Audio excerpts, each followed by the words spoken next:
Ladies and gentlemen, we are tuned in to the Rico Report. I really don't know what to tell you. That game was insane. Welcome to the Big Squad. Shout out to the Big Squad. Ladies and gentlemen, Welcome to the Big Squad. welcome on a very special evening to the Rico Report. We are here. He is our team. This is the Buffalo Fanatics. Bing, bing, bing, bing, bing.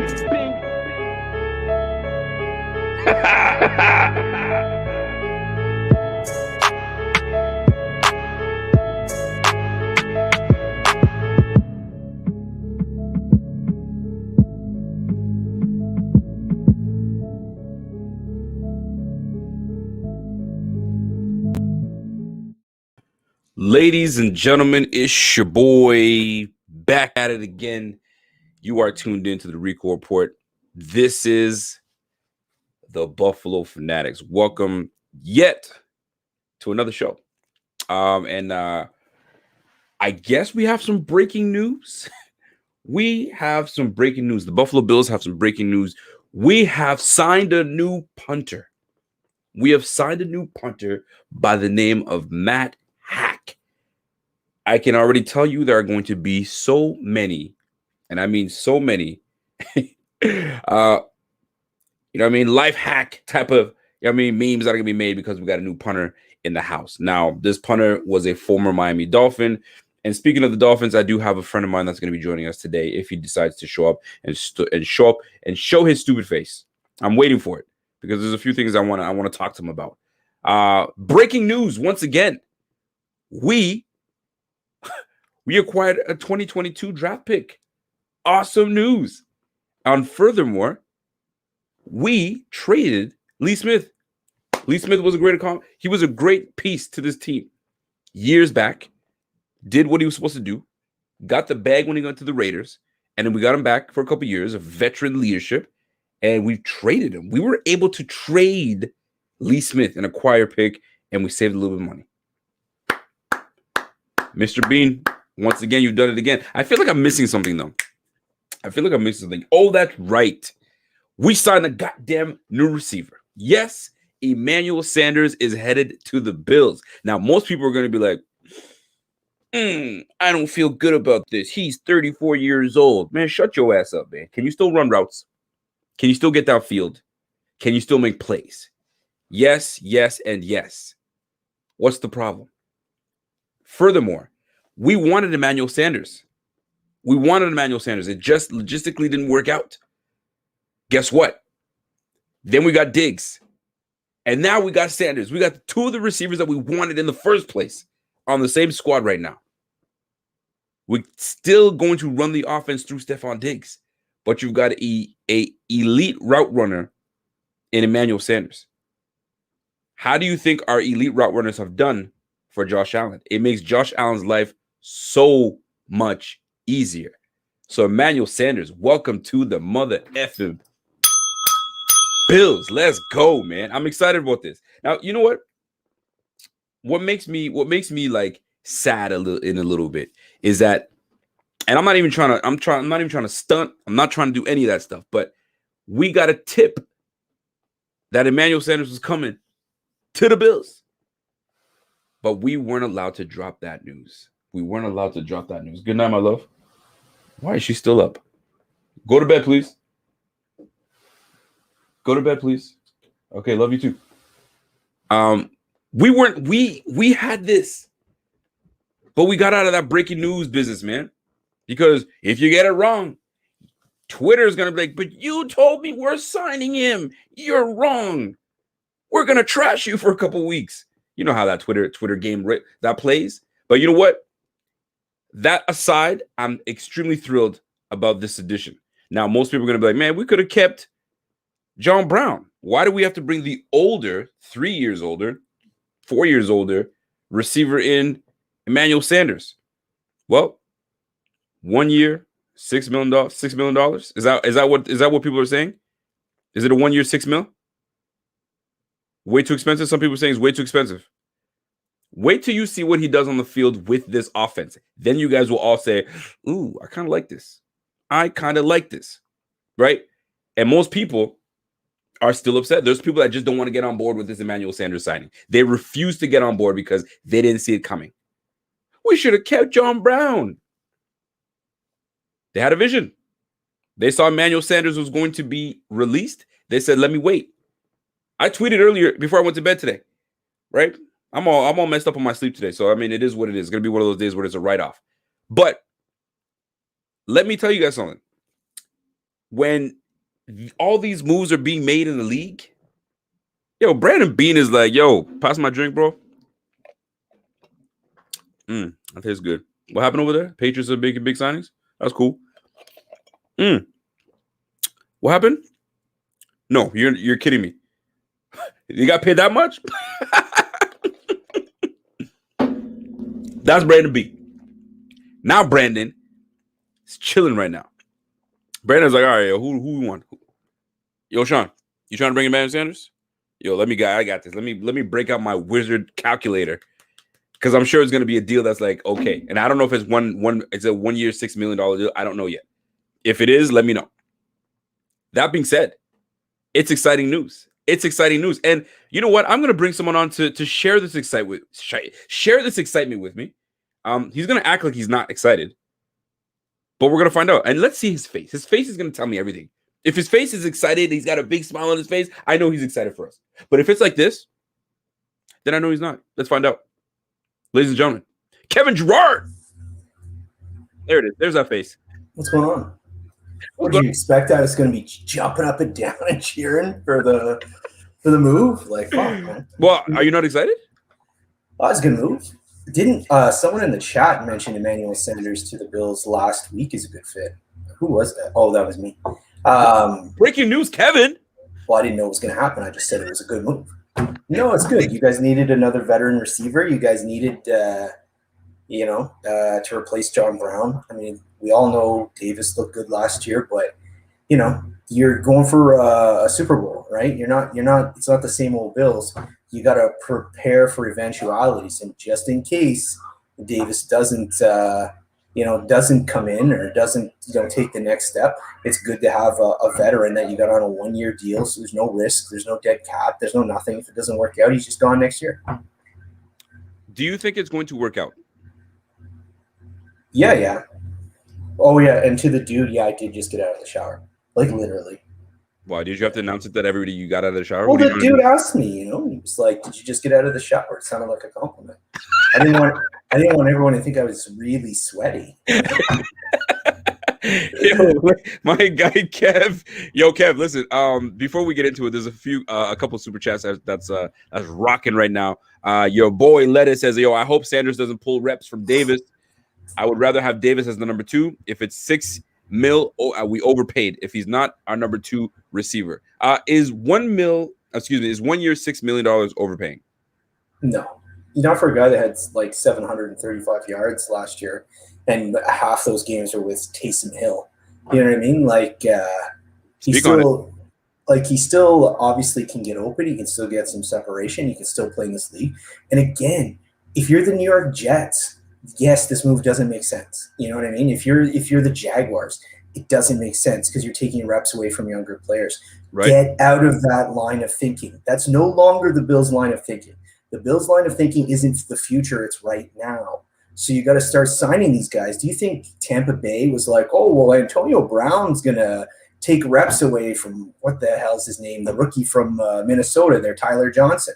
No, nope. They're like, "We want to win a Super Bowl this year. This is what we do. This is what these teams do. This is what the Patriots did for years. This is what the Bucs did last year." You can't have glaring holes, and relying on 2 second-year receivers to be receivers, basically 2, 3, or 3, 4, however you want to call it. Right. Depends where you want to put Beasley. You can't have that because if something goes wrong, it could derail the whole season.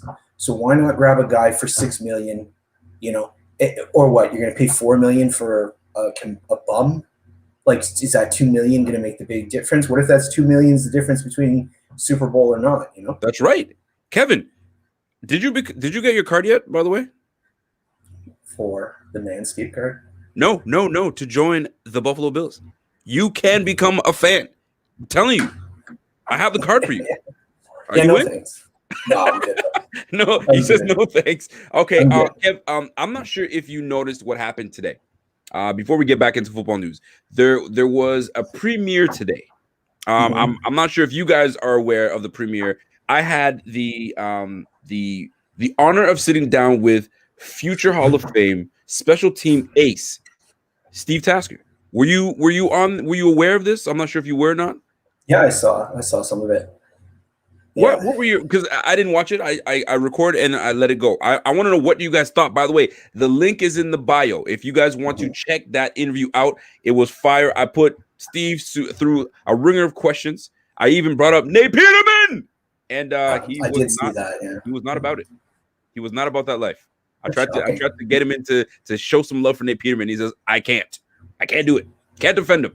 And I found that very interesting. So for those that have not tuned in, there is a huge interview with Steve Tasker that we premiered this evening. So go ahead and check that out. By the way, there are a slew of interviews on the way. Boy, y'all better watch out. Now, let's get back to what's really important. This offense, does it take a step forward or is it status quo with the addition of Emmanuel Sanders? What are your thoughts? Do you feel like, is it that much of an upgrade, or some people are saying, man, we should have just kept John Brown and kept it moving? At $9 million, what's $3 million more with a guy that's been in the system 2 years? You might as well keep him. And he's younger. Why would you go with it? Emmanuel Sanders has to learn a whole new system. What are your thoughts with that? It's a good question. Personally, I probably would have just stayed with Brown. I guess it depends if you need that extra $3 million, right?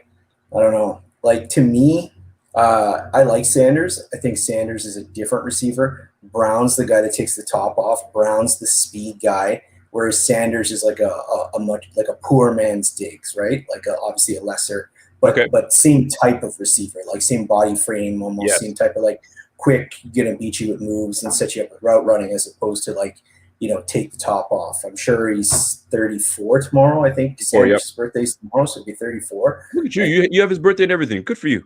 Yeah, I doubt he has the same speed he used to, but he still gets over. So, I mean, but then again, last year Brown missed a bunch of games, right? So, on paper, I'd say I'd rather go with Brown, but in reality, since Brown wasn't there half the time, Sanders is it's going to give you an added threat you didn't have. Sanders has had 3,000 yard receiving seasons.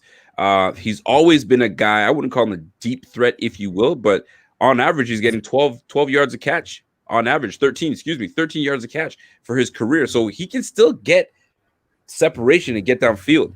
And the fact that the Bills wanted him just a year back, goes to show you that they still had their mind set on getting a receiver like Sanders. They got him a year after, but the fact of the matter is he's now on the Bills. Does this signing, and I want to know if that's how you feel, does this signing elevate this offense? Is that what's going to bring us to the next level? And are we going to sweep the AFC East again? I think my guy Kevin's frozen. I think that. There he is. There's Kev. You there? Oh, yeah, I can hear you. So did you get my last part? Did you get my last part? Yeah, I got it. Yeah, I can hear you. Okay, tell me what your thoughts are. Moving there in slow motion. I don't know if it elevates. I think it keeps you on par. I'd say that if Sanders or Brown's a bit of a wash.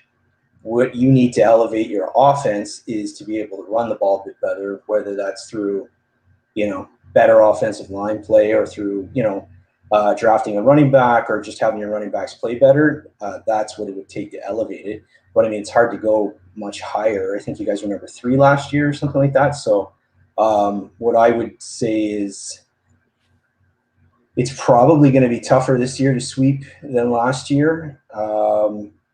But it's, possible. It is very possible. I'm sorry. I was reading one of what Pierre's comments. He's such a fool. Here's my I got a super chat from Ryan Teal. Rico, today was awesome. Loving these interviews. Smash those likes. I appreciate that, Ryan Teal. Thank you. Appreciate the love, man. We're gonna keep it rolling, man. There's more coming. I had a really dope interview today with a special player that you guys like. I don't know when it's gonna drop, but we're gonna let you guys know when it's gonna drop. Now here's the deal. I'm looking at a huge signing that I need you to speak on. Punter extraordinaire, can I call him that? Oh, Matthew Hack, from the former punter of the Miami Dolphins. Hawk.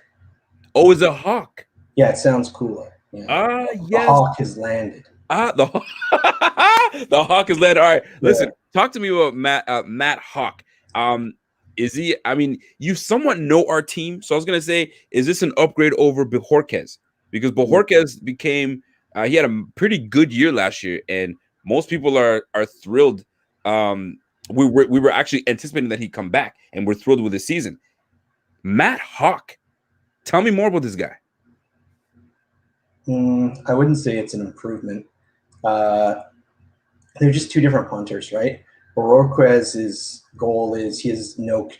Let's be honest, Boho, whatever you call him, has zero control, right? Every punt is, I'm going to punt this as far as I can, and if it goes through the end zone, so be it. You know, he's got a booming leg. But he had a crazy amount of touchbacks, if I'm not mistaken. He did. He doesn't. Hawk doesn't have the leg that Boho has. Boho's definitely got a stronger leg, and he's going to outkick Hawk. Hawk's pretty good at corner punting. He's really good at pinning guys inside the 20. Yep. So I'd say that Boho's got a better leg. Hawk's got a bit better control. I'd probably rather have Boho, but I mean, it's your punter. Like, he's not bad, so it's not going to make a huge difference. I will say that Hawk is probably a better holder than Boho, because I watched him have some struggles earlier this year. Okay. And it cost Bass some, and Hawk's really good. And I will say that Hawk's a better athlete. We used Hawk in a variety of things. I saw some trickery. Like he was throwing passes, he was running, he was doing all sorts of stuff. These are small little things. Maybe you run two trick plays all year, but it's something for the other teams to think about. I watched Hawk throw like a 30-yard out this year. It got called back because of an illegal formation penalty, but it was a hell of a throw. I saw the highlights of it, so I wanted you to bring that up. So now we're gonna switch gears, because I want to go back to this Emmanuel Sanders signing. So I got your point of view. You feel like it's not a rah play, but it's a good addition to the team. You probably would have rather stick with John Brown. The younger guy. But I see some good things with this addition to Emmanuel Sanders. I see someone that is well respected around the league. That's number one. He's no slouch. He came in along with AB when the Steelers were together, and I always thought, like, yo, AB is nice, but like, yo, this Emmanuel Sanders guy is just as good as AB. He's pretty nice. Then he gets shipped to the Broncos, and does pretty decent work with the Broncos. Not monster years, but solid years with the Broncos. Then goes to the Niners. Now we're starting to see him get moved around. Still was productive for the Niners, and then obviously with the Saints with a kind of weird year. Thomas being out most of the year, so he was pretty much that guy. And then you got Taysom Hill throwing in the ball, so it's an off year. Now you're going to a quarterback that has established himself as one of the best in the league. So I think Sanders, I would say, rejuvenates his career a little bit more with a guy that's going to throw the ball and an offense that throws the ball like crazy. So I think Emmanuel Sanders' addition, with his ability to run routes and separate at age 34, was going to be 34 tomorrow. I have no problems with this. Here's my question for you, though. How do you feel about when people play the age game? You're too old. Oh, you signed that guy. He's 36 or he's 35 or he's 34. Are you in the crowd of, yo, stop signing these old guys? Or like, yo, can he still play? Let's go. What are your thoughts on that? Now, before you get into that, I'll let you simmer on that. I got to read the super chat from your boy Lettuce. I think it was your boy Lettuce. Sanders likely replaced Brown and McKenzie. No, not necessarily. Not necessarily replaces both, but he definitely comes in and gives us a different dynamic. I think he's a better route runner than John Brown, in my opinion. Obviously, he doesn't have the speed John Brown has, but we're gonna make. I'm sure we're gonna make another splash at receiver. We'll see. Or Tanner Gentry comes in with 4.4 speed, Wes Welker like, and does what he's supposed to do. By the way, did you catch that with Tanner Gentry? I did that especially for you, Kev. Yeah, I did see that. Yeah, Yes, I was like, Kevin, how you we better call it the deceptively fast. He pulled that the out. Like, compliments for all the white wide receivers. Yeah. Yes, absolutely. We got another super chat from, where is my super chat? I just saw it. Andrew Miller.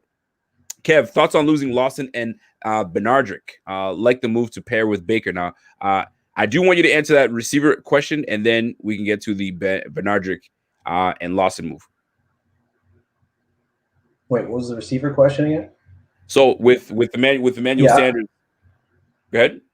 No, sorry, go ahead. So with the addition of Emmanuel Sanders into an offense that's going to be a passing offense, is it one thing that you got me messed up because I went on and read a whole bunch of stuff. Now I don't remember my damn question. Let me move on, man. It doesn't matter. Okay. Emmanuel Sanders is going to be. Oh, it was about the age. You're asking me about players. Thank you very much. Yeah. It just depends on where your team's at, right? Like that's what I was saying earlier. Like it doesn't make sense for the Jaguars to bring him in with Trevor Lawrence on deck. You know what I mean? But sure. if you're a contending team with a contending window that's trying to load up now before you have to pay your quarterback, then yeah, it's a great move. Bring him in, and you signed to a 1-year deal. It's not like it was a 7-year deal. Like absolutely. Now, Lawson going to the Houston Texans, Bernardrick. Are you good with that? Yeah, it's a good trade. You do like it? Oh, absolutely. It's a great trade for Miami. Why? So they brought Lawson in to play a specific role, right? And throughout the year, he lost that role to like younger guys that we didn't see coming. Like no one predicted that Andrew Van Ginkel, a 5th-round linebacker prospect coming off an injury last year, was going to come in and play as well as he did. And no one predicted that a guy, Zach Sealer, that we picked up off the waiver wire from the Ravens was going to come in and play really, really well. So Lawson actually lost his job. So it's not a case of where, and then if you recall, we had a linebacker, Landon Roberts. He's kind of our run-stuffing middle linebacker guy. Yep, can't stay healthy. And he blowed his knee at the end of the year, right?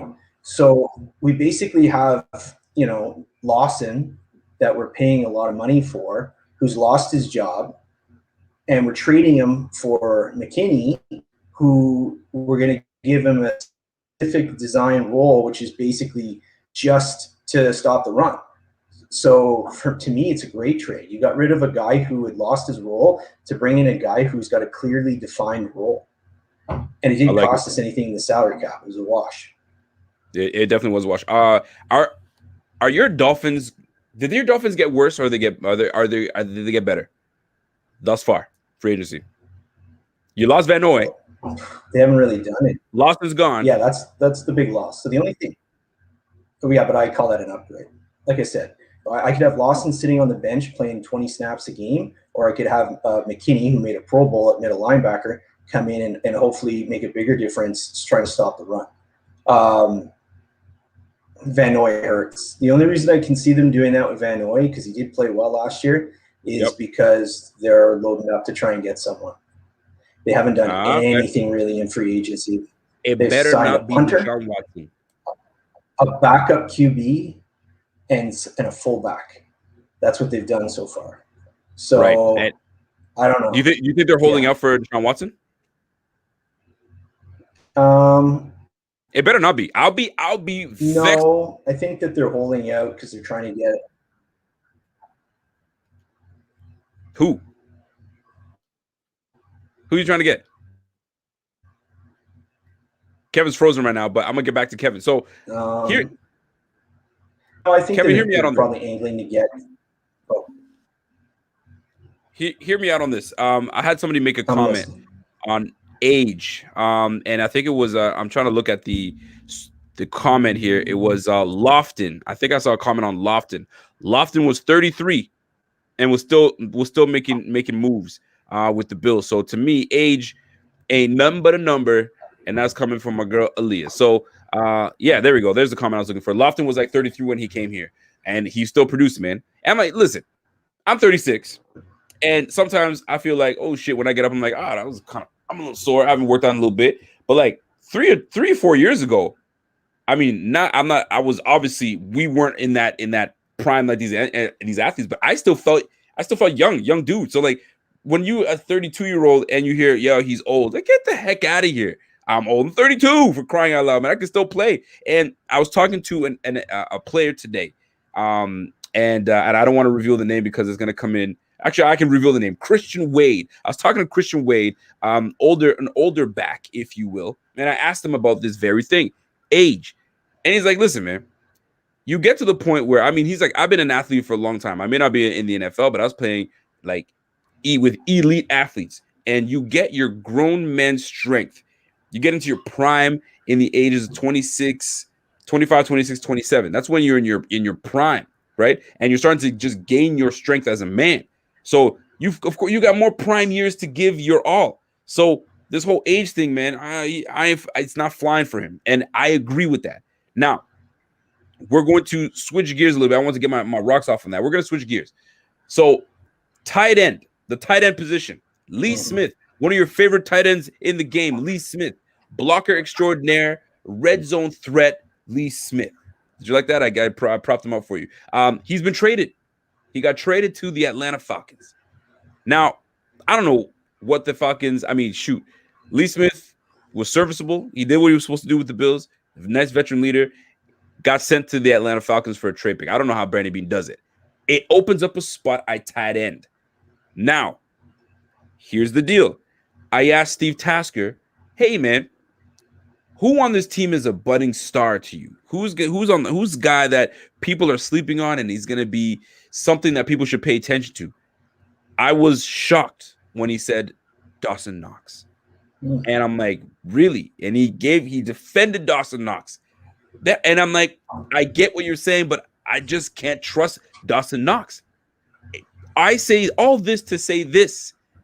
It looks like the tight end for the Philadelphia Eagles has been granted permission to seek a trade. Could you see Zach Ertz headed to the Bills? And what would you give up for Zach Ertz? Kevin, you better unfreeze the damn Wi-Fi yours. And the funny thing was I wasn't frozen the whole time you're talking, and then right when I was about to talk about Ertz, it like froze on me because that's probably how I was feeling in my heart. Yeah, I do not want this to happen. Ertz is good. Ertz would be that'd be huge for you guys, right? Especially like when you guys get down to the red zone, it's either Josh Allen runs or play action to the tight ends, and having like a legit in that red zone. Especially you got Sanders, Beasley, and Diggs. There's not a lot of size there. I know Gabe Davis is got a decent size, but to have another red zone threat like that, who you can trust to hold on to the ball, is going to be huge. It's not just about can he run fast and can he hurdle a guy. It's can this guy find holes in the seams? Can this guy get open early? Can he create separation and give easy targets to Josh Allen? I think that's like would be huge for your team because you guys haven't actually had. I don't know if you've ever had a weapon at tight end. Like the last time we had a weapon at tight end, that was maybe prime Charles Clay. I was about to say Charles Clay was prime, like you said. Prime Charles Clay was probably one of our better tight ends. If I want to go back, Scott Chandler was one of our consistent tight ends. Big boy Scott Chandler. Before that, it was Robert Royale. I'm totally kidding when I say Robert Royale. I always trash Robert Royale because I thought he was one of the worst tight ends. Pete Metzler, of course, one of our big Jay Reamersma, one of the top tight ends that we've had, but we've never had that one consistent tight end that could do the things that guys like Darren Waller does. Now, someone made a great point to me about the tight end position. I can't remember where it was, who I was speaking to, and they were talking about I think it was we did a round room with the guys from BF, and they were mentioning the stats of tight ends. Your top tight ends are your Kelseys, your Wallers, and these guys are receiving like 6, 7, 8, 900 yards receiving. Rest of the league is around, 400 or 500 yards receiving, 600 yards, if that. So a guy like Dawson Knox, they're saying just chill. He'll get there. He's like your 300-400 yard guy. And once he puts it together, then he'll be fine. The real question is, when you look at the tight end, what does it mean to put it together? Can you give me your explanation of putting it together? Can Dawson Knox put it together? Well, putting it together for him would be to hold on to the ball, right? He's got to stop having these lapses in concentration. He has to stop dropping key passes. It's not just that he drops balls. It just seems to be that he drops like very important balls. He's obviously in his head. He just needs confidence. He needs to move, but that's what it will be for him. It's consistency. He'll make a great play and then he'll make a bonehead play, right? Yeah. So putting it all together would just be able to string like a multitude of good plays together without those glaring f-ups. And that's kind of that's the appeal of an Ertz, right? Is that you don't have to worry about that. I was thinking about Kevin Everett or Gerald Everett. Oh, sorry, he's talking about Kevin Everett, the old tight end for you guys. Yeah, the one that got hurt. That's what he's talking about. Yeah. No, because I saw earlier you guys were looking at Gerald Everett maybe too if this Ertz thing doesn't work out. The guy from the Rams. But so like that would be it. Just like be consistent. Stop dropping the ball. I like it. I like it a lot. Now, Zach Ertz, if he comes to the Bills, and I know you don't want to hear that, but there's a potential.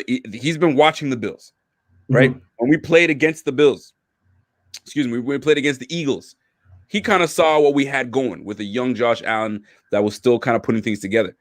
So now that he saw this huge year from Allen, it makes sense. And I'm sure if the Eagles are going to get rid of Zach Ertz, they're definitely not going to try to get rid of them in the NFC. They don't want to see him again. It makes sense to send him to the AFC East. What do you give up for a guy like Zach Ertz in terms of draft pick? I don't think that's what they're looking for. I don't think you're going to have to give up much because he's like basically demanding a trade. They might end up releasing him. I think you could probably get him for some sort of conditional pick, like a fifth that turns into a fourth or something if he hits certain performance levels. I don't think it's going to cost that much. I think you just need to figure out how to, it could even be a sixth. I mean, in my mind, it's a conditional fifth, but it's just fitting his salary in, right? I like it. Jose Gonzalez says, yo, Kevin with the smirk.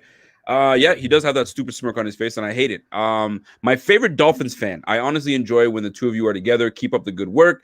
Buffalo versus everybody. You see how we didn't say Dolphins versus everybody? Because the Dolphins are trash. All right. And we're going to continue to make them our stepchild. All right. And although we love stepchildren, we're going to make the Dolphins the stepchild that we don't quite like. Are you okay with that? It doesn't matter. You're going to have to be okay with that because we're going to run the AFC East for quite some time, Kevin. Get used to it, bitch. Well, we'll see. I need to see if what happens if playoff Josh Allen comes back because that's my only hope. Playoff Josh Allen. Scott Blakely says, "No, because he was fucking bad." Yeah. Oh, stop your nonsense. You know what? He made it to the AFC. The pressure probably got to him a little bit. Back off my quarterback. Yes, he did. He'll be just fine.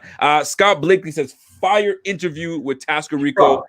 Effing incredible. Those were my primetime days with the Bills. Scott Blakely, I appreciate that very, very much. I was actually looking very much forward to interviewing a guy like Steve Tasker, a guy that is in the media and has insight, has a closer scope of the team, and then I can ask him the things that the fans are wondering, right? From when he played to current state of the Buffalo Bills right now. So I really enjoyed that interview. Kevin, I do a thing that we have never done it yet. So I'm going to put you through the gauntlet. Are you ready? Say it with your chest. Oh shit! We're not going to say it with your chest yet. I don't say anything. Okay. Oh, fuck off. You don't say anything. Yes, the hell you do. You're Papa Peck, for crying out loud. This is your segment. It's named after you.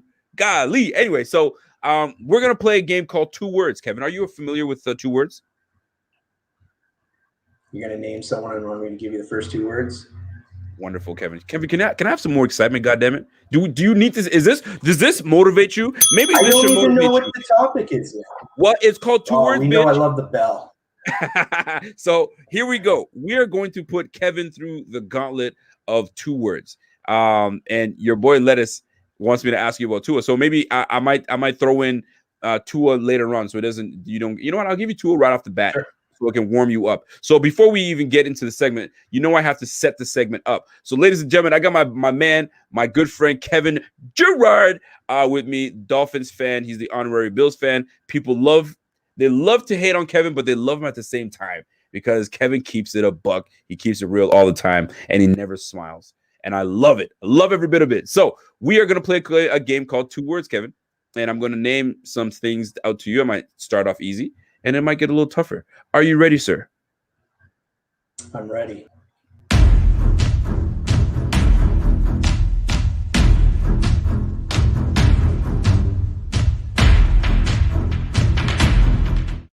All right, I got my good friend Kevin Gerard. I'm about to put him on. Oh, look at him trying to flex for us. He's trying to flex for the ladies. What's Kevin up to? There's a bunch of men in here, Kevin. What you trying to do, man? You trying to pick somebody up?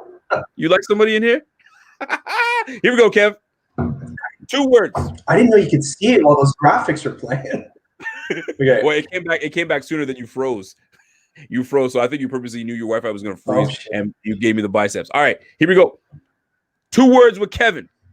Kevin, 2 words. Tua Tagovailoa. I think I said his name right. Tagovailoa. 2 words. Still learning. Still learning. All right. 2 words. Decision making from Matt Flores. Matt Flores. Is it Matt? What's his name? Flores' his name. What's his first name? Coach Flores? Brian Flores? Brian Flores. Brian. I said Matt Flores. I don't know why I said that. 2 words describing the decision making from Brian Flores. Very good. Excellent. Really? Best coach in the division. Yeah. Oh, for crying out loud! Now you're smoking crack. Now hear me out here. How am I smoking crack? This is his Who's done decision more making. with less? Do you actually feel his decision making is great? You keep going in and out with your quarterbacks, in and out. Are you talking about like? I love how we keep going in and out. It happened twice. Twice. Twice too many. In an unorthodox situation. Because we've gone over this 1,000 times. When you had Josh Allen as a rookie, your team was no good. You were a garbage team. You weren't going anywhere. It made no sense. I'm not shitting on the team. You were 6-10, right? It's just facts. It made no sense to pull Josh Allen, regardless of how bad or good he played. And even if there was no point. It's the same thing with like Justin Herbert. They're not playing for anything. You're just playing for experience. You're just playing to get better. And that was the whole point of your season, right? The whole point of that Bills season was see what you got in Allen, try and make strides and get to where you are today. I'm not shitting on anything you did. You did the right thing. But facts remain, you were a 6-10 team with no hope of the playoffs. None. Right? So you just let Allen go out and play however he wanted and try and get better and stuff like that. And then even if you were going to pull him, who were you going to pull him for? Nate Peterman? What would be the point of putting Nate Peterman in? You're not going to win anything with Nate Peterman either. So it's a really odd situation when a team with a rookie quarterback is like 10-5 and has a chance to make the playoffs. And you know what I mean? Like, it's a different situation. How often does that happen? When was the last time a rookie quarterback came in, started on a team that was should have went to the playoffs? Like in any other year, 10-6 gets you to the playoffs, right? It's the first time since 2008 that a team with 10 wins had to make the playoffs in the AFC. So I know I'm making excuses, but what I'm saying is it's a different situation. That's what you have to do. You have to look at it. So they go ahead. Kevin, his decision made. Okay, so you draft a quarterback with the 5th freaking round, like the 5th pick. Fitzpatrick, sometimes it's Fitzmagic or Fitztragic. You just never know. The inconsistencies with Fitzmagic happens. You draft a young quarterback, you let him take his lumps. Look what they did with Buddy at the Chargers. It was unfortunate that he had to go in, but he went in and they left his ass in there because you started to develop. He had some days where you're like, ooh, but he kept on going. Why wouldn't Flores keep his fucking quarterback in all year long to learn? He was winning for you guys. It doesn't make any sense from Brian Flores. Stop course making it does, excuses. because you're trying to win the game. Herm Edwards. You're It is- trying yeah, to win the game. exactly. Good man, Rico. It's not like you're sitting there saying, if you're the coach of the team, right? I can see the general manager having your point of view. I can see the owner having your point of view. But you're the coach, and you're a coach that was a former player. You're a coach that tackled Frank Gore in the open field. You're Right. a coach that wants to win every game, right? So you're going to coach to win every game. Why would you not? You have a chance to make the playoffs. You have a chance to win. You won 10 games with a team that a year ago everyone said was the worst team in the history of the NFL. At the beginning of 2019, the Dolphins were the most talentless, worst team in the NFL. Guy Steve Young on saying it's responsible what they're doing. It's bad for the game. 2 years later, this guy has that team winning 10 games. And let's face it, the Bills' roster compared to the Dolphins is significantly better. It's way better. So there's no reason we should have even been in a race with you. So Okay. to try and tell me to disparage the job that the coaching staff did when they took an inferior team and still won 10 games is ludicrous to me. No, it's not ludicrous. And I'll tell you, first of all, don't you dare put that artist ludicrous in your mouth when you're talking about the goddamn Dolphins, first and foremost. Number two, did you honestly think that you guys were going to win? What did you anticipate your record was going to be before the season started? Yeah, that's the whole point. That's why the plan stayed. Probably. What did you anticipate your Dolphins? Again? 5 wins, right? You thought you were going to win 5 wins this season that just finished. Yeah. Okay. So if you anticipated that you guys were only going to win 5 games, why not leave your rookie quarterback in? Because you weren't going to do shit. The Bills were primed to go and win this damn division with Tom Brady out. Play your freaking guy. He's the one who got you those wins to get you guys up there. Keep him in. But Brian Flores is messing with the damn thing, and he's got the damn team divided. Like, well, we like Fitzy, but our young quarterback's winning games. We like him too, but he's a rookie. Leave the goddamn rookie in. That's just me. I digress. I'm not a Dolphins fan. Yeah, if I'm a Dolphins fan, I'll be. You Bills fans need to. You Bills fans are so brutal. You guys need to pick a narrative and stick with it. Okay, can't tell me that the Dolphins are winning games because of Tua. You need to leave him in, and then in the message group, all I see is everyone telling me that he's trash. He's trash. He's trash. He's trash. So either he's trash or they were winning with him. You guys need to pick a narrative and let me know which one to defend here. Okay. Listen. They didn't pull him out and let other people start games. They took him out for a drive at the end of the game. This is not the chat. This is the Rico report, and I'm telling you what I saw from your Dolphins. You see a young quarterback that's stringing wins together. We're like, holy shit, is this guy ever going to lose? He's doing so well. The defense is holding it down because your defense was really holding it down at one point. But like, goddamn, leave him in. Now that's just the quarterback position. Then you let go of your captain, Kyle Van Noy. That's your coach. Why? How can you defend that? It makes no sense to me. Kevin. Well, it doesn't make any sense to me right now either, but we don't see why yet. You know what I mean? Oh my gosh. I need to see who they sign, what they do. What if they're clearing out cap room to trade for another quarterback? What if they're they're trying to sign someone else? Who knows? I don't know what they're doing yet. Until you see what they've actually done with the cap space that they freed up, you can't really make a decision. Do I wanted them to cut Van Noy? Absolutely not. But I can't condemn the move until I see why they did it. How many games did Fitzy win as a starter with the Dolphins this year? As a starter, he was 4-3. Was it 4-3? I have my guy Major. He says, "Hey Kevin, do you think the Dolphins will be good enough this coming season to make the 3rd spot in the AFC behind the Bills? And who cares?"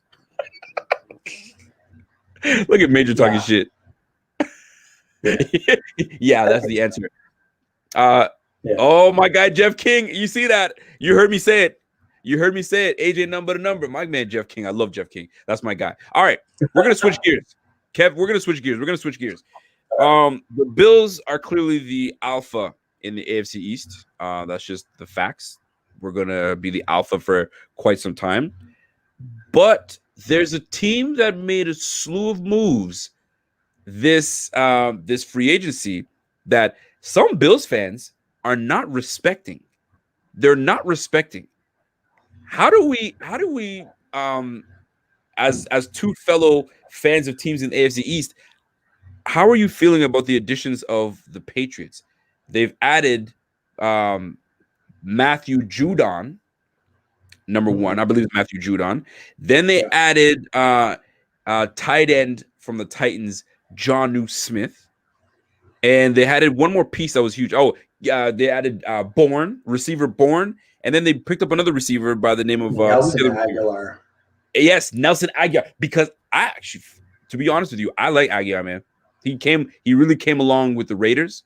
He had some iffy moments with the Eagles, but he came along with the Raiders. Now you got some speed. And then you bring back Cam Newton. Cam Newton, one thing I will say this is tell somebody they can't do something, and they're going to come in and try to show you that I can. And I think this is the year that Cam Newton, I'm not saying he goes out and balls out, but let's keep it real. Before he got that COVID situation, he had the Patriots playing decent.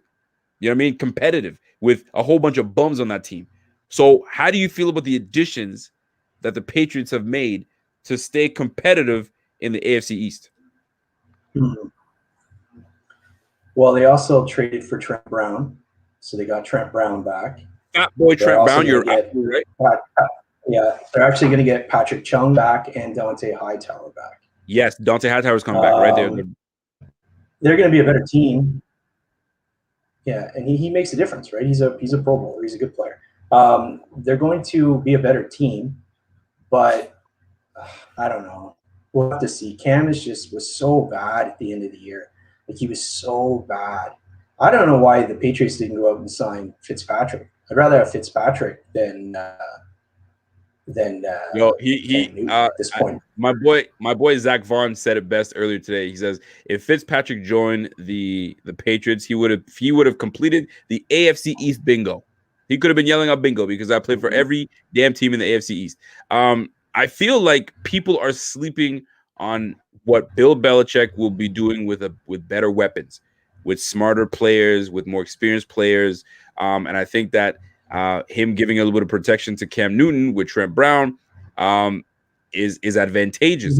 Is it now? The question is, are they ready to compete with the Dolphins and the Patriots? We know the Jets they're in the doghouse right now. It's going to take some time for them to get back out there to be competitive. But with these moves, can the Dolphins compete with the Patriots?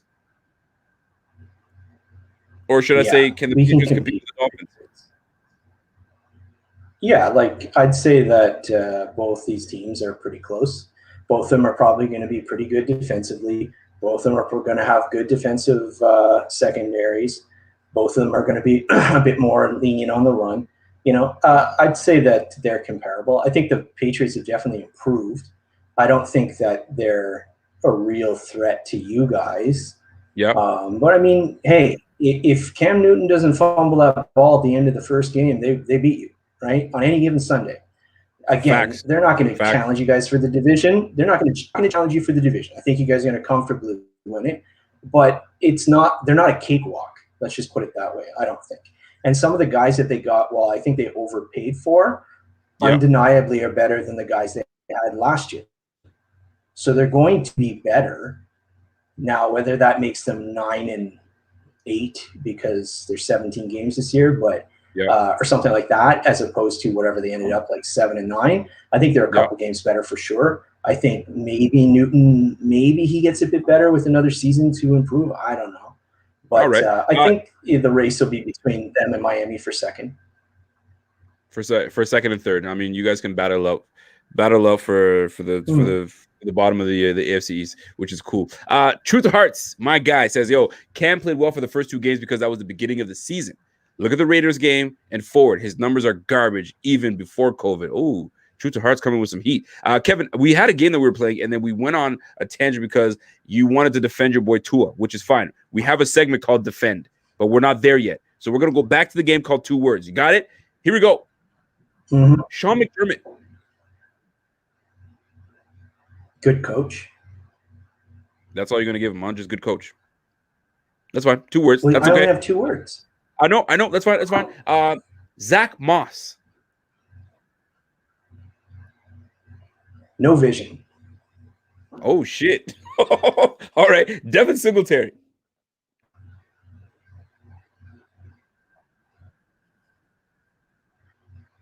Disappointing. It disappointed me because I drafted him in fantasy and I really liked him his rookie year. I don't know. Right. Just didn't play like he did. The Buffalo Fanatics. Get rid. Oh, it's too many letters for get rid of Bobby. But Yo, you're a fool. Yeah, Kevin's a fool, man. Get rid of Bobby. What you got? I can't wait till next year. We got to see Bobby because I got to see him petting the puppies again. Remember last time? Yeah, petting the piggies. Actually, wasn't it the piggies or the puppies? I can't remember. No, it was the, All right, the puppies. Yeah, here we go. Let's go around the league. Jameis Winston. Better than Taysom. Yeah, I like that. I'm with you on that one. No, we're gonna be done. We're gonna be done with. Yeah, you see it. We're gonna be done with the 2 words. But I do have. Oh shit! Jason Bellino says agree. Moss has poor vision. RBs have to have good vision and balance. Barry Cumberbatch says new beginning. I see that. Here we go. Tim Money, my man Tim Money says, "Yo, what's up, Kev? Kev's cam era was in HD, so I could see the most those armpits a bit clear. Oh, there you go. You changed up. I just want to see my armpits. Those arms a bit clearer. Well, maybe that's what. Maybe I thought I heard armpits clear. Sorry, he's out here tarnishing your name, making you sound like a weirdo who wants to see my armpits. Yeah, Dave's for real, right? Nicest man. You know, Here that's my 2 words for Dave.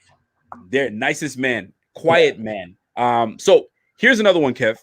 I have a new segment, and it's getting rave reviews, and it's not say it with your chest. It's called defend this topic, or it might be defend this player. I haven't decided which one I'm going to give you, but I think I'm going to give you defend this player. That's what I'm going to do. So this is it, and there are going to be some players I'm going to shoot out there, and you need to defend this player because this player has either had some people talk about issues. What's that? What's that, Kev? So Kevin's frozen up, but I'll get it back. So you're going to defend this player for me. I'm going to name a player. I'm going to name a player, and you're going to defend this player, okay? Defend this player. Okay. Ooh, John Feliciano. Defend him. Because a lot of Bills weren't happy that we signed him. They were ready to, go into the open market, but a lot of people were thrilled to have him back. So defend this player to the players or to the fans that are not a fan of bringing back Mongo Feliciano. Do I have to? You must. Okay. And it doesn't have to be long. Just defend it. Okay. So you're looking for a silver lining. It would be consistency, cohesiveness. These things matter. These things matter for an offensive line, and run back with the same guys is going to help. Okay. Defend this player. Jerry Hughes. Yeah, fuck you, Kevin. Defend him. There's some lines I won't cross. Jerry Hughes. Fuck. Defend him. A nice player. He's an adequate rotational, situational player that can provide pressure and seems to play with stuff in the playoffs. So give him that. Seems to save his best games for the playoffs. There we go. Defend this player, Levi Wallace.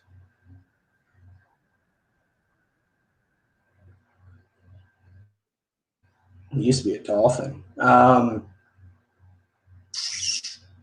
Definitely keep him. I love him as CB2. Oh, you do? Cannot cover either Preston Williams or Devontae Parker. Okay. Defend this statement. All right. I need you to defend this statement. Are you ready for it? Defend this statement.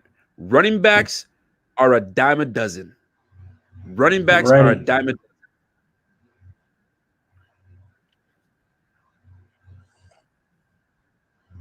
Oh, nice argument. It's a good one. I'll tell you this. I gave this question Man, to okay. If I freaking had Wade, to defend and he it, I nailed would it. say that. Yeah, I don't believe it. Yeah. Mm. If I had to defend it, I would say that. If I had to defend it, I would say that running backs, much like quarterbacks, very much depend upon the scheme that they're in and the fit within the offense. And they get miscast a lot, and they get reevaluated based on traits coming into a draft instead of coming into a situational, like a specific system. So some guy gets looked overall as being like a fourth round prospect, but maybe in your specific system, he's a perfect fit. Maybe like if Philip Lindsay goes to the Raiders, he's not that great in a power gap man scheme. But maybe if Philip Lindsay goes to the 49ers and he plays in their run scheme, he that type of runner runs for 1,700 yards. It's why I'm just guessing, it's just making a point, exaggerating, but it's like why Matt Breida flopped when he came to Miami. I know. Because I expected way more from Matt Breida. Way more. And we just didn't get it for the Dolphins. Mm-hmm. Yeah, so did I. I get it. And here's another one, Kev. Here's another one for you. I need you to defend this player. And it's going to be, it's hard. It's, defend this statement. I'm not going to give you a player. Defend this statement. The Buffalo Bills are going to win the Super Bowl.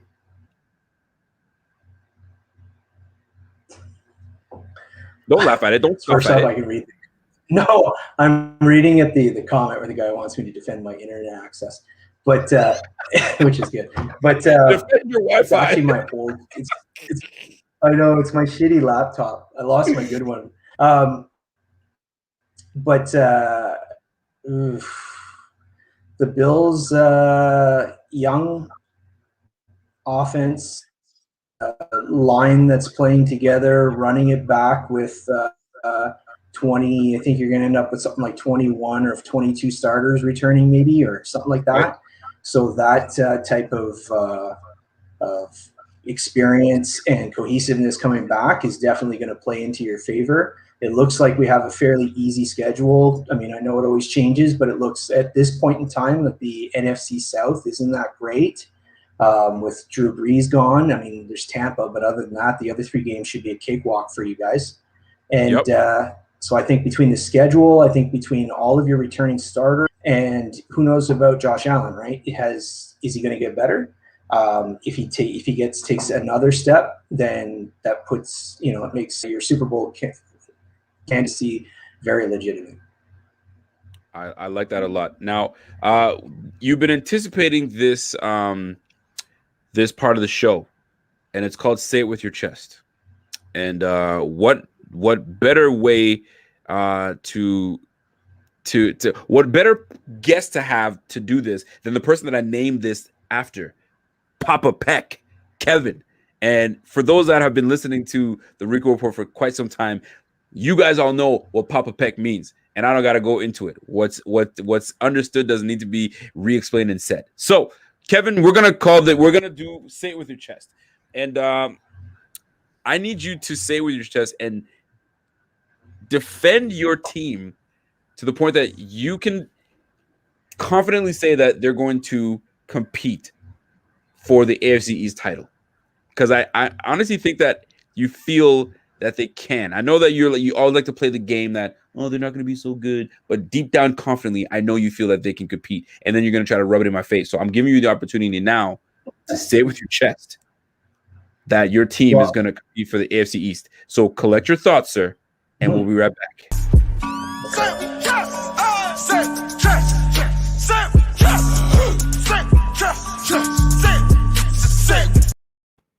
All right.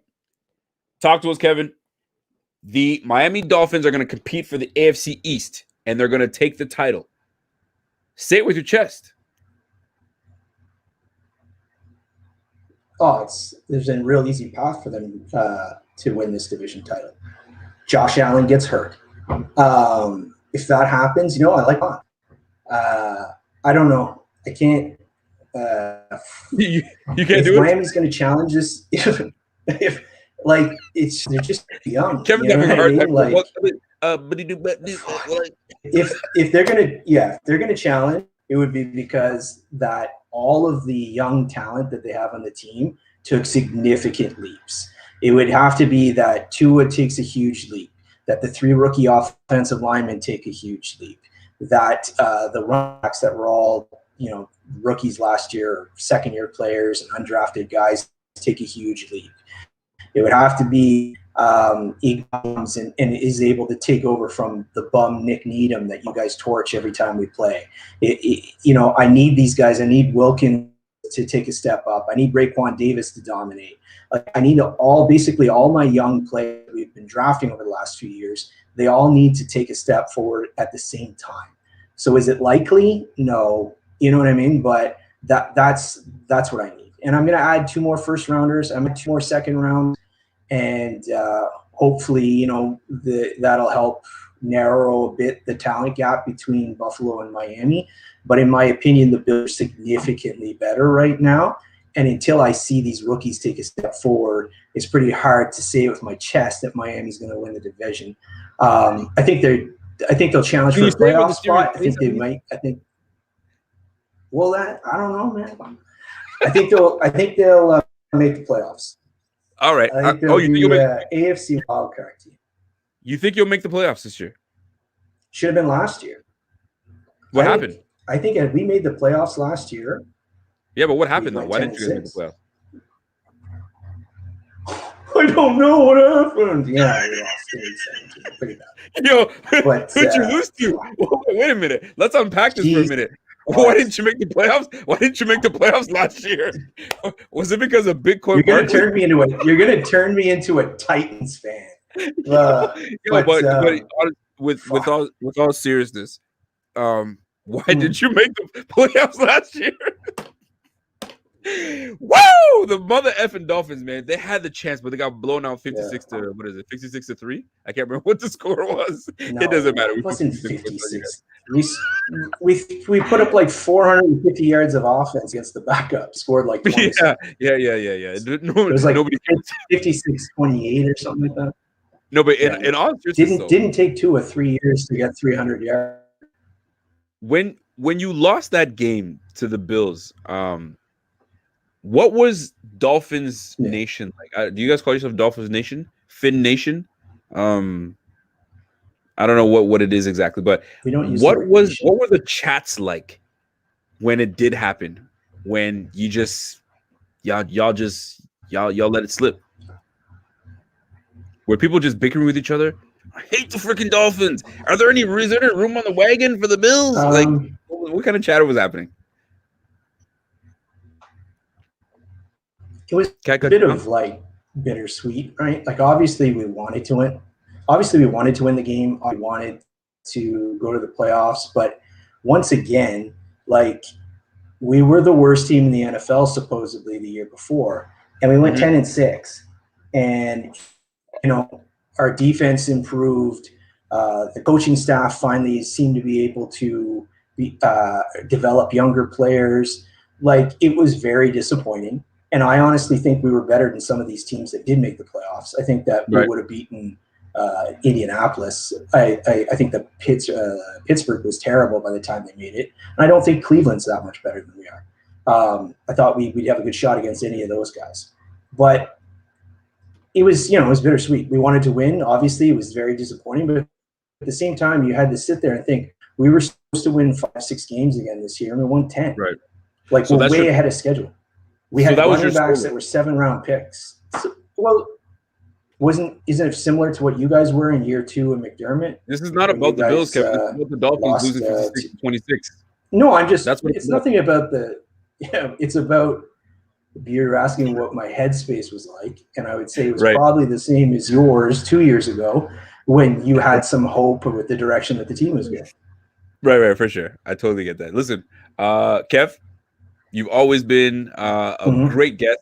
It's not the same when it's on screen like this. It's so much better when you're next to me, so I can look at you and laugh in your face. But it's all good. We'll have an opportunity to do it again because I'm sure the Dolphins are going to draft someone that's going to make you lose your shit again during the draft, and I cannot wait for you to lose your shit. But like you said, Brian Flores is a good decision maker. He's not going to do anything that's going to piss you off.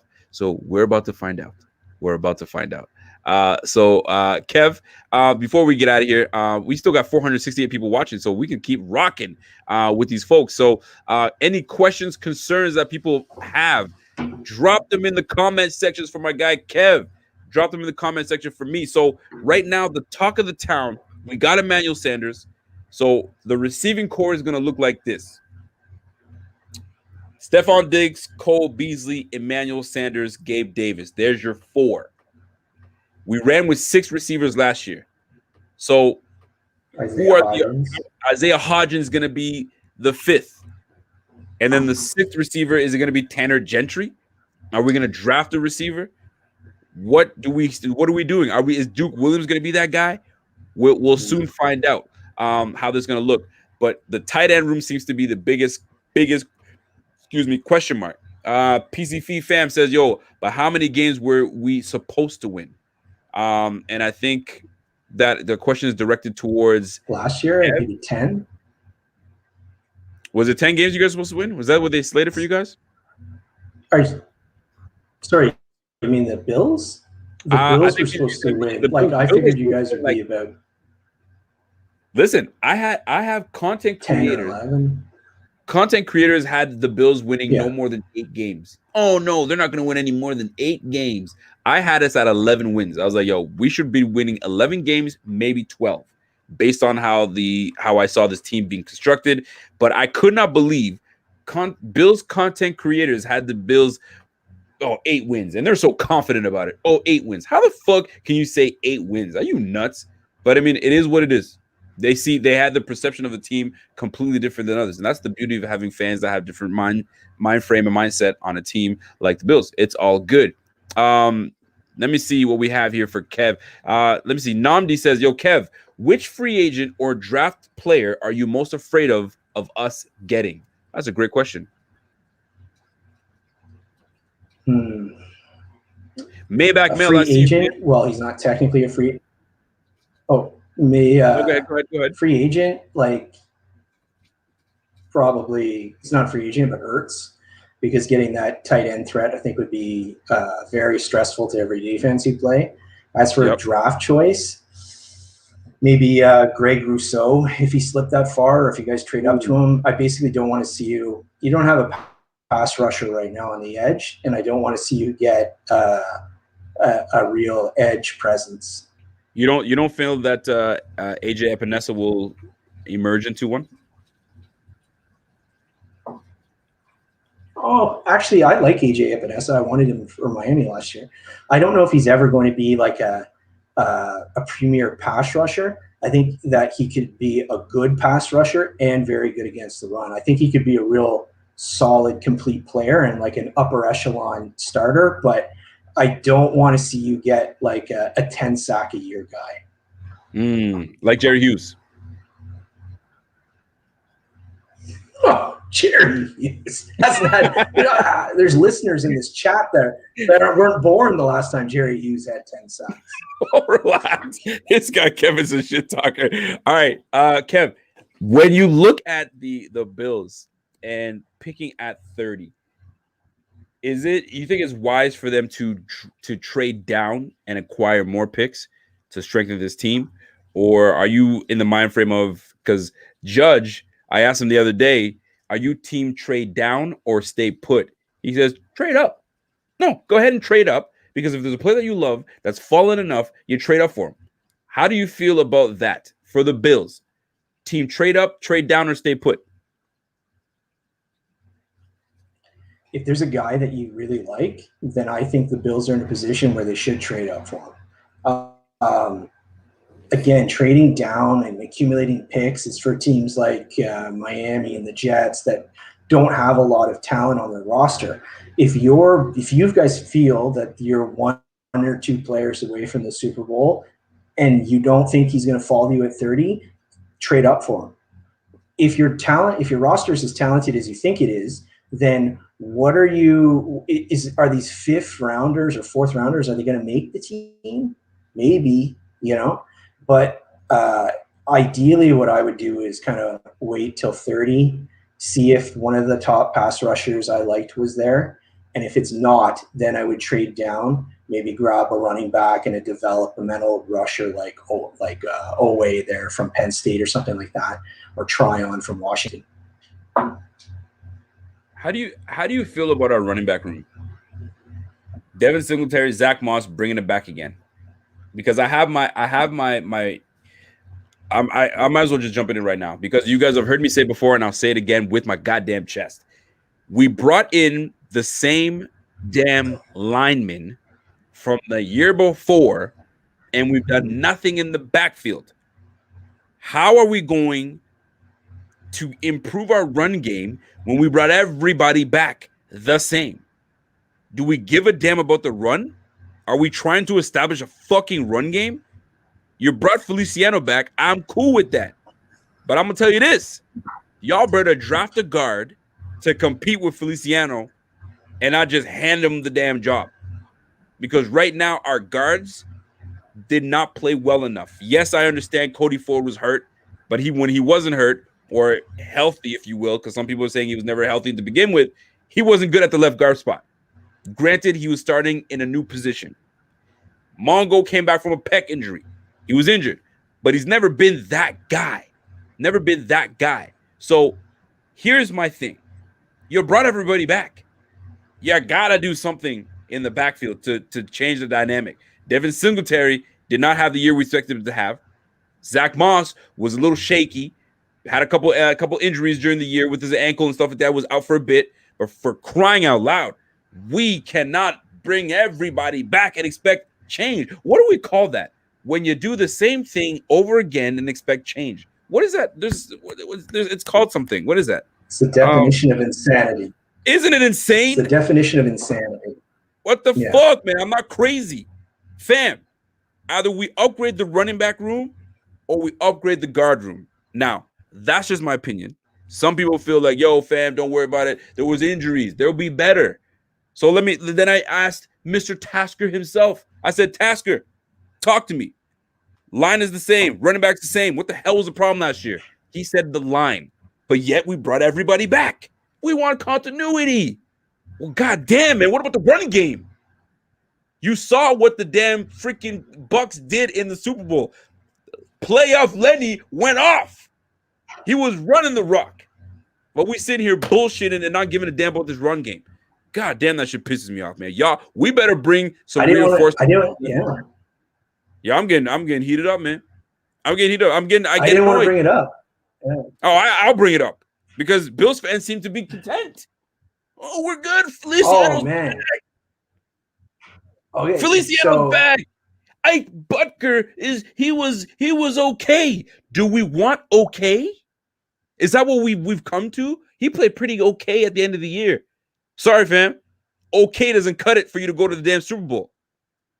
We played okay. Come on, man. So at the end Cody of the year, Ford, that was a borderline bust. He has to bring it this year. But how do you have him bring it? You're freaking I'm in the mind frame. I gotta go off, Kevin. I'm in the mind frame of drafting 2 big-time guards and then have them compete for depth. Because you're not just gonna get I don't care how much money you gave Feliciano, 17 mil for 3 years. He has to compete and win that shit. And we have to bring someone to compete with him. Don't just hand that shit to him. We have 2 running backs in the backfield drafted in the 3rd round. You're gonna waste these guys? Fix the fucking line. But you brought everybody back. We want continuity for Josh Allen. What about the run game? And scene. Mongo stood up for him in a fight. Yeah. Right? Like, come on, man. I didn't want to say this because, like, you know how I get yelled at all day, every day on Twitter, right? Like, it's just me versus it's me getting yelled at all day on Twitter. So I didn't want to bring it up. But nobody wants to bring it up. Since you opened it up, let me ask you a question. Go ahead, man. What were the 2 biggest needs that every Bills fan said you needed after the season ended. You needed to be a better offensive line, and you needed to improve the pass rush. Yep. In the last week, Brandon Beane brought the same offensive line back and the same defensive back. Yeah, I know you cut Jefferson, but you kept bums like Butler. You kept Addison, and now Addison and Hughes are going to be 33 and 34 next year. And all I saw was, oh, Beane's the wizard. And I was like, I thought those were the spots you wanted to improve. So I'm confused. You know what I mean? Like, and I'm not, and Beane's awesome. He's awesome. I'm not trying to shit on him. I just thought it was interesting. And I didn't want to see anything because if you say something in Twitter, then it's like 15 hours of Bills Mafia just yelling at me. My phone battery dies. You know what I mean? Like, it's like, excuse me, sir. I thought this maybe one decision by Beane's wasn't so great. And then I get slaughtered for 16 hours. But I'm curious, what's your take here? Because literally that was your two needs. Was you needed to improve the offensive line or to at least improve the running game. You need to improve the pass rush. And so far, I granted, free agency's not over. Maybe you guys pull something else out, or maybe you draft like a stud in the draft. So it's not complete yet. But so far, your decision was to retain the same guys you thought weren't good enough at the end of the year. And yet we're all like, Brandon Beane. Some guy said he wanted him to be president of the United States. Yo, I can't defend that, but I will say this. We didn't have a pass rush that was strong enough last year. We lacked it. We didn't get enough sacks. We were getting pressure. We were one of the higher pressuring teams in the league, but we could not close. We couldn't close. And last time I checked, pressure, you can put all the pressure you want, but if you can't close the deal, you ain't shit. Number one. That's number two. It's not just sacks. Yeah, and it's not just sacks. It's the ability to touch and hit the quarterback. Let me keep Jerry going. Hughes screaming around the. Oh, go ahead. Let me keep going. And I get you. Kevin, we've been, before I even continue, John Duran, Ford, excellent at guard. Are you drunk? Rico resorting to old Bills fans. Yo, get out of here, John Duran. Did you not watch Cody Ford? Cody Ford is excellent at guard. Then they would have set his ass and left his ass at right guard. But it wasn't good there, was he? So they shipped his ass to the left. Talking about Cody Ford was excellent at guard. This is the crap I'm talking about when fans talk some nonsense I just don't get.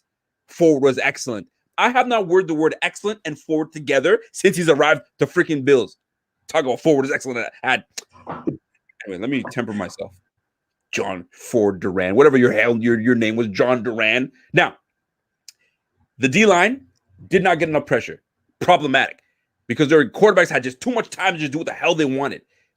For all the money that we paid into that defensive line, we did not get our return on investment. That is a fact. But here we go, we let go of Jefferson. Highest paid defensive line in the league. Highest paid defensive line in the league last year. For sure. It was almost 50 mil. So we didn't get the return on the investment. Now, you and people defending and saying, Beane. Listen, man. Beane, and this is the way I look at it. Beane paid all that money in that defensive line. I think it's more of an ego thing. And it's going to sound odd that I say it. An ego thing because I paid all this money because I thought these guys were going to come in and really do things. But also we're in a cap-strapped year. So you can't just let everyone go. So you got to keep your Jerry Hugheses. And I feel that Jerry Hughes deserves to stay. There's no question about that. Mario Addison, I could have been up and down. Whether you released them, we kept in, I would have been good. But at the end of the day, our pass rush wasn't good. So we have to do something there. Our guard play wasn't good. We were just getting eaten up. Pass blocking was good, was solid. We had ample time to do what we wanted, but run blocking was awful. But we brought everybody back. So we're saying we're going to keep passing the ball. We don't give a damn about them. I don't know what's going on. I like Beane. I love everything about Beane. Beane is he's a cap gangster. He knows how to finesse and do all those things. But when it comes to some talents, you're going to miss some. You're going to miss, you're going to whiff, you're going to miss. At the end of the day, do we need to improve the pass rush? Absolutely. Do we need to improve the interior guard play? 1,000%. Did we do it? We didn't. We stayed the same. Now we're expecting guys to get healthy, and I think that's what they're banking on. Ford is going to get healthy, so we expect better play from him, and then we're going to expect Feliciano to come in healthy, so we should get better. So you know what? Last year was an anomaly; it wasn't supposed to happen. We're gonna be better this year. I have no freaking idea, but I'm just pissed off because the run game is we got the same guys back there. The problem is the old line, but you brought back everybody. You brought the whole line back, the whole gang, but everybody's celebrating it like it's amazing. I like the continuity, but goddamn, we got to run the fucking ball. And you can't run the ball. What good are you? Because guess what happened in the playoffs? We couldn't run the ball, and we lost. Right? The Bucks ran the fucking ball. God damn, man. Anyways, I'm done. I don't want to. Kev, go off. You got me in my bag. It's too late for this, man. It's almost 10 o'clock. No, it was great. I know those were the points I was making. The Bills have a great team. Re-signing Milano is really good. You know, I like that move a lot. That's huge for your team. Like you've made some good decisions. But I thought at the end of the year it was quite clear what your two areas you needed to address were, and you're running it back. And I don't know. Like I would have kept Darrell Williams all day. That guy played really well. Great signing. 100%. Great re-signing. Great re-signing. I like that. But you had to try and upgrade at guard. Like there's some nice guards out there. There's some nice centers out there. I don't know, but we'll see. Maybe, again, you know, some O lines play better the more they play together. Right? That's just a fact of football. Kev, can you read this comment for me from Jeff King? Jeff King. Ooh. As far as the run goes, we sucked on the O-line and D-line. Motherfuckers better step it up this year. And yes, no run game. I love it. Thank you, Jeff King. Thank you, Jeff King. And thank you, Kevin, for reading that. That was great. That was really good. You should narrate books for children. That would be amazing. That'd be good stuff. Yeah. But let me say, go ahead. Keep going. Yeah, I often thought that I should as well. So your boy, I was saying I concur. I think that I'd be excellent at reading novels for children. Your boy Lettuce says we need to move Feliciano to center, and yeet Ford and draft 2 stud guards. Ford, you have to give Ford his opportunity. I understand that because you drafted him in the 2nd round, for crying out loud. So you got to see what you got in him. But goddamn, man, he better step his shit up this year. Enough already, man. This is a man's game. The trenches is where you win and lose the game. And guess what? We won a lot of games because the man behind center, Josh Allen. That boy was pulling shit out of his ass and just was balling out of control. Yeah, your pass protection was really good, though. Pass protection was really, really good. But we weren't balanced. We couldn't run. But we didn't have to run, and I get that part. But fuck, we want to kill the clock. We want to do those things. Like, man, we should be able to, but we couldn't. Couldn't run the ball. And stop with the Feliciano to center. It's not a thing. He can play it in a pinch, but he's not like a great center. There he goes. There he is. Nicest man on the internet. I told you. I always agree with this guy. That's my guy. Don't know what he's doing with Steve. You know, poor guy. I keep telling Dave that his back must be broken, carrying Steve's weight all the time. You're a fool. By the way, Kevin is like Morgan Freeman reading that. I loved it. Kevin, that was great. That was actually great. Here's no. You have to run the ball. You goddamn right. You have to run the ball. This is the thing, man. Airing the ball out is great. It's awesome. It's great for the league. It's fun because points are being scored, stats are being had, all that good stuff. But goddamn, don't abandon the run. And you abandon the run by not giving a damn about guys that want to run block. Feliciano wants to run block. That I do know. He wants to run block. But god damn it, man. If he gets healthy, cool. But I'm not giving him the starting position just like that. You got to bring someone in from the compete. Compete with his ass, man. Straight up. And if he wins it, great. If he doesn't, put the guy that won the damn job. As for Cody Ford, you better bring that at. You better come with it this year, man. Straight up. You can't have who's your defensive tackle that I love? Christian, what's his name? Wilkins. Christian Wilkins is a monster. Y'all better block that man. Ford, block his ass. Morris, y'all, because that boy's gonna be a problem this year. See, I showed Well, you. the I showed you. biggest thing, yeah. Well, remember, the big thing was, yeah. Thanks, buddy. The big thing was Jones for KC. Oh my He God, he was destroyed us. the second biggest reason you guys lost that game. Like Oh my Jones God, was just a Chris Jones was great. monster in that game, and I think that's what you guys are doing, right? You guys are trying to take it away from KC, and I think you got to kind of build your team with KC in mind. So when you're building your team, I think you need to be looking at these guys, and I think you got to say, okay, so who are we going to have that can match up against Kelsey? Who do we have that's going to match up against Chris Jones? Who do we have? Do you know what I mean? So I think that instead of looking at it from the division, because you guys are clearly head and shoulders above the other teams in the division, you need to start looking at it as how do we match up against the Chiefs, and what can we do to mitigate the strengths that they have. Absolutely. I'm with you. Now, truth to hearts, I actually want to bring you on. So if you have me on Twitter, send me, or shoot, because I had to reset my password for the community, so I couldn't, for the BF Text Club. I was going to send it to you. Pierre or Bobby, if you guys are watching, hit up Truth to Hearts and give him that code to jump on, or whoever has a friendship with him. Damn it, I got to find a way to hit my man up, Truth to Hearts, because I want him on there. So let's figure it out. Truth, hit me on Twitter, man. Send me a message on Twitter. I'm going to send you that link to come on. Kev, let's talk about something, man. The AFC East is beginning to shape into a challenging division. And the other day, I think it was last week, I had a segment of what McDermott does great and what the team is going to do great, but like, how is the AFC East going to challenge the Bills? And I talked really good about your team. I said, you guys are up and coming. You guys were a game away from making the playoffs. You guys would have made a lot of noise. That's for sure. Secondly, you guys have a nice young nucleus with Tua. If he comes along and has a nice offseason, y'all have a slew of picks. You guys have some respectable receivers. I like Gesicki. Gesicki's nice like that. That O-line is going to get better. That defense is solid. At the time, Van Noy was still on your team, but still solid.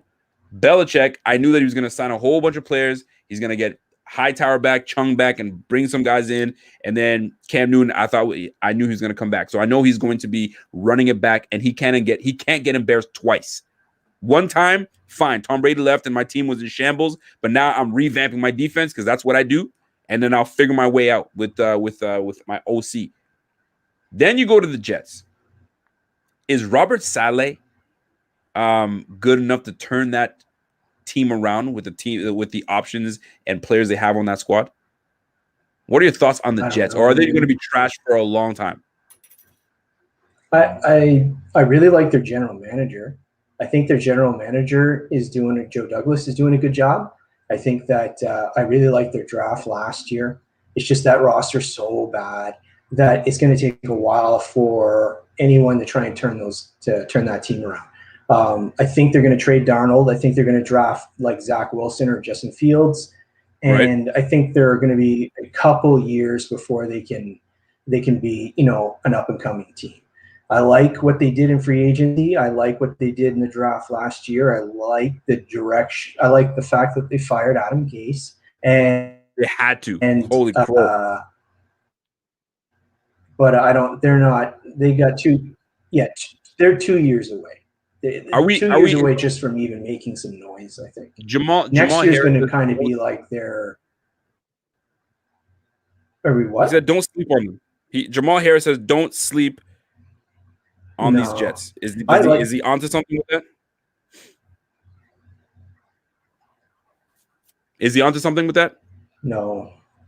They have some pieces. They have nah. They've just too many holes. Too many holes. They have one good offensive lineman.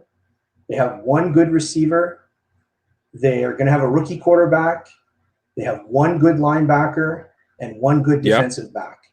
That's it. You know what I mean? So I can't see the Jets making any noise this year. Like, unless their quarterback that they draft turns out to be like a phenomenon, I just can't see it. I don't like what they have at running back. I don't like what they have other than left tackle on the offensive line. Chris Herndon's gone in the witness protection program for the last 2 years. I like Denzel Mims at receiver. This Denzel Mims, Corey Jameson Davis, Crowder Crawford. obviously does well against the Bills, but other than that, no. Don't disrespect Crowder like that. That boy Crowder, can play, yeah. man. Corey Davis, Mims, Crowder. That's a good trio of receivers. And Sam Darnold, I don't truly believe in Sam Darnold that he's that guy, but I don't think he's trash either. I think he's a serviceable, good quarterback. And I think that if you give him weapons, he'll do all right. So offensively, they could be okay. I think they're trading him. You think they will, though? I think they trade him.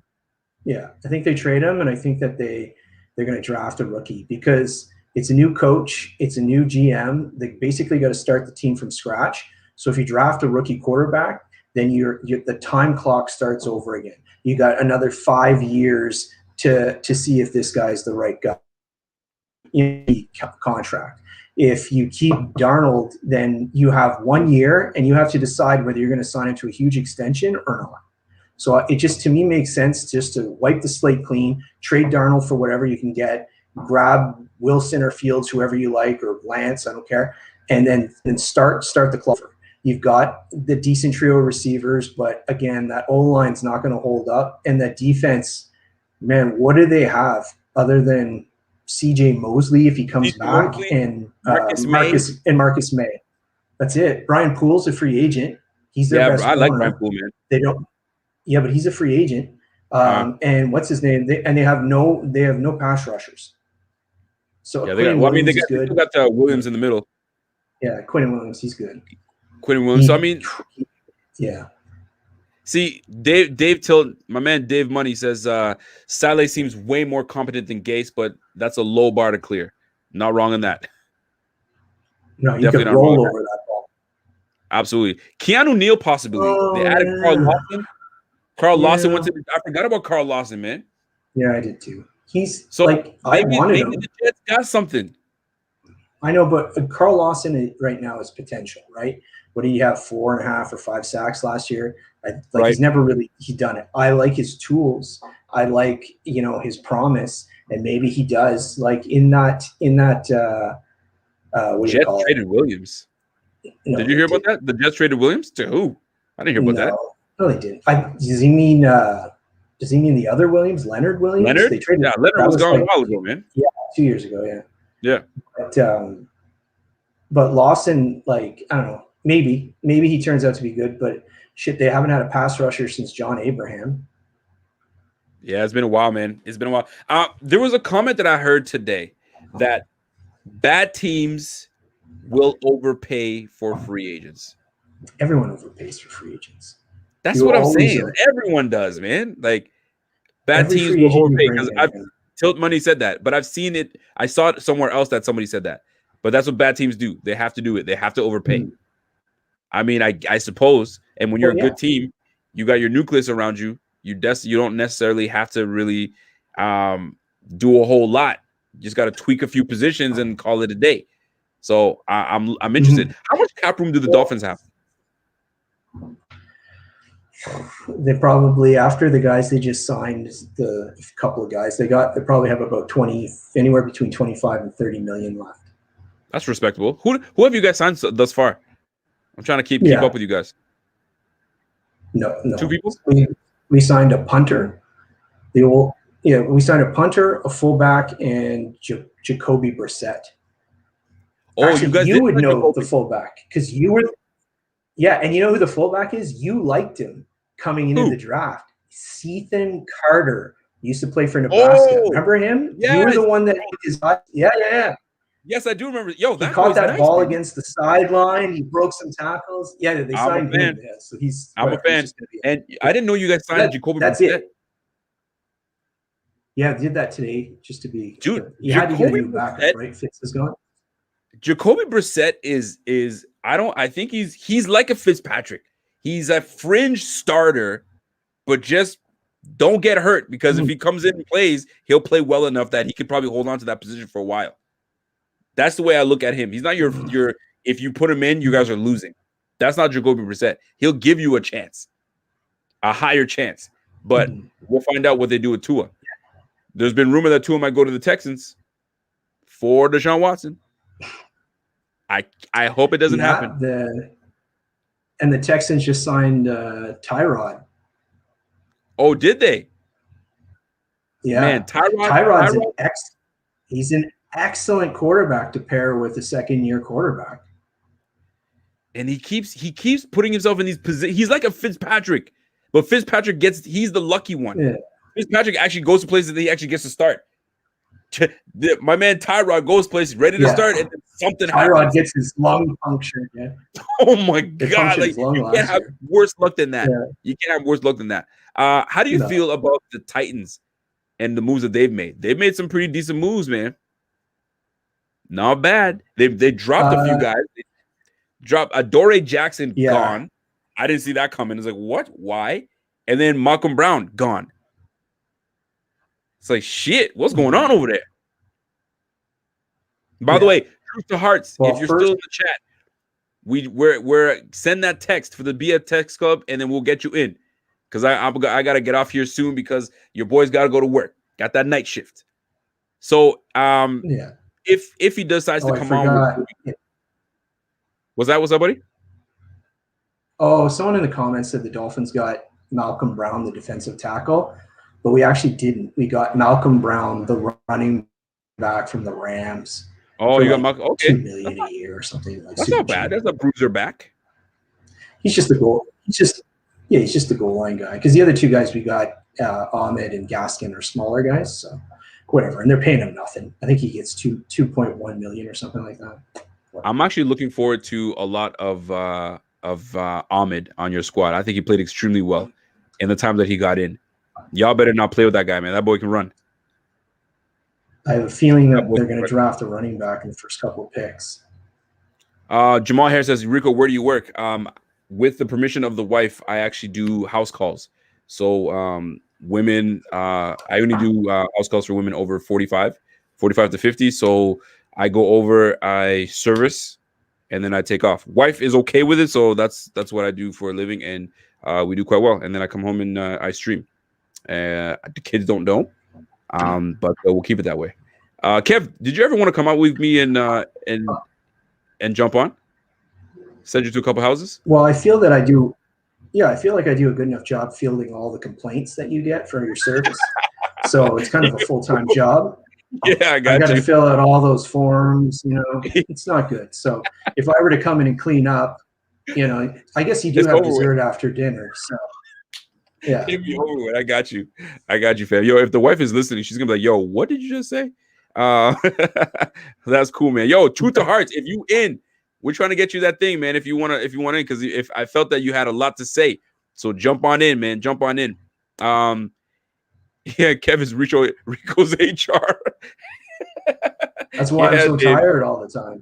Yeah, bro. He's fatigued, man. He's fatigued. Folks, here's the deal, man.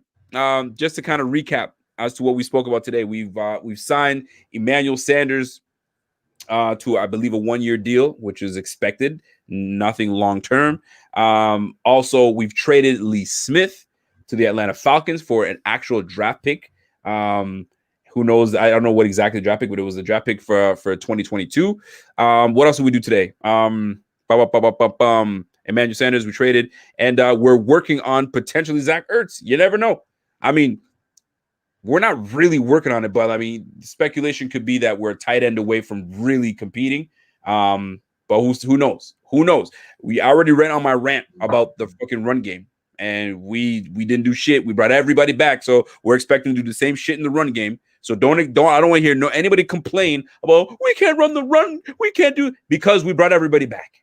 That's why. So I don't want to hear anybody complain about it. I don't want to hear it. Other than that, we got some draft picks. We've got things to do. Delatorre says Bills traded Lee Smith for a late round pick. That pick might get Ertz. Imagine that. I think that's what he's trying to say. Ertz for Lee Smith. Yeah, right. But listen, I can't say yeah, right, because that might be the way that he's doing it. So we will soon find out. So truth to hearts, if you didn't come on, that's cool. We also signed Matt Hawk. It's not Matt Hack, by the way. So we can't say, you know what I'm saying, life hack. We can't. we can say the hawk has landed. Can we do that, Kev? Are you on par with that? Absolutely, yeah. Wonderful. Yeah, Wonderful. My guy Troy Gabrielson says run game was the play calling fact. Listen, man. Listen, you guys already know how I feel about the running back position. You guys already know how I feel about the run game. The game of football is better when you run the goddamn rock. And when you run the rock, you get these linebackers going, shit, here they come again. And then they step up. And then Josh Allen goes deep. We still light up the boards, but we can still run the damn rock, man. So we'll see. Well, Kev, listen, where can they find you for your podcast or your servicing of women? What can we do? What is there anything that we can let the people know what's going on? I use a pseudonym for the servicing of the women because so that everyone can respect my privacy. If you want to see me on talking, I guess I help you guys out on Saturdays for the draft show. Yes. Lately, I've been on every second week. So every Saturday we have a show where we're reviewing prospects from the perspective of the Buffalo Bills, and I come on to cause trouble. Yeah, you definitely do, and trouble you cause, because the trouble that you do cause, the people love it. By the way, Joshua Richardson says that we should pick up Damian Harris. I disagree with that because Damian Harris gives me the vibe of Zach Moss, kind of like the same back. So you don't want to do that. I like Damian Williams. Damian Williams is nice, but I mean, we have Zach Moss. They're pretty much the same. Yeah, it's just Damian Williams is like Zach Moss, but with a set of eyes. Oh, wow. Well, listen, he was a rookie, so maybe the game was a little too fast. You were harder on him than anyone else. I think Singletary can bounce back. I really like Singletary. He was so good as a rookie. It was like he moves like slower than the other running backs. They just can't tackle him. It's like he's covered in grease all the time. Yeah, that boy, he's a walking freaking shake you off and get off me. The problem is his burst to get through the line sometimes lacks, and then he sees it. So I think what he has to work on is his anticipation. If he can work on his anticipation, then he doesn't have to have that speed. But we'll see. Maybe last year was just an anomaly, and it just wasn't happening. We just really want to focus on it. That's going to be up to our OC to scheme us better, to run the rock, and the O-line has to improve. That's facts. That's it. I don't want to hear shit from anybody else. My guy Manny, what's up, Manny? Says Kev is our Kanye West of our group, talented but a tad outside. How do you feel about that, Kev? Kanye. You forgot good looking. They called you Ye. There you go. Yeah. Except for you're good looking. Hey, Ye Gerard. I like it. I like it a lot. All right, folks, that's our time. We are Kev. I always love when you come on, man. So the draft, you know how we do, man. We're gonna hit that draft up. We're gonna have our guy Dave Money Tilt judge, and then we're gonna do the draft. But I mean, free agency is what's going on right now. So once we get that free agency business out the way, then it's all about draft talk. Then I can jump into draft talk because I have not done any mocks. I don't really talk draft. It's all about free agency right now. Then once that's all said and done, then I'll jump onto that, by the way. So before you guys get out of here, do me a favor. Do Kevin a favor. Do this good-looking guy a favor. HR for the servicing of women. What's the company name, by the way? I forgot the name of the company. What's the company name? What would you call it? I was going to call it Manscaped, but that's taken. Yeah, it's taken. We can't do that. We'll figure out a name. Yeah, so smash that like for my boy Kev. Kev is doing it. He always comes on and shows love, and you guys always show him love. Papa Peck came out to show the guns today, so we like that. He's paying homage to one of the greatest basketball players on the court. That's my guy Kobe and Beane. So we'll go from there. Ever. Yeah, we'll go from there. And there it is. There's the jersey. So you guys have a great evening. Scott Blake says he's a good guy. Friends of Rico at John. Who are we speaking about? Somebody talking shit? Don't let me get after him. Oh, they're asking who you are. Yeah, Kev is a good friend of mine, and he comes on and people show him love all the time. And I'm with it. I'm with it. Rico, we need to pick up Najee Harris. He'd help our run game so much, and then we'd have him and Singletary. I'm not sure about the running back game. I gotta reassess how I feel about this run game and what we've done with the draft, all that good stuff. But it is what it is. So, Kev, listen, have yourself a great night. We will get together shortly, I'm sure. You guys have yourself a great night. Smash that like before you get out of here. It's the Rico Report. This is the Buffalo Fanatics, and it's about that time. And until next time, It's your boy Rico. It's your boy Kev.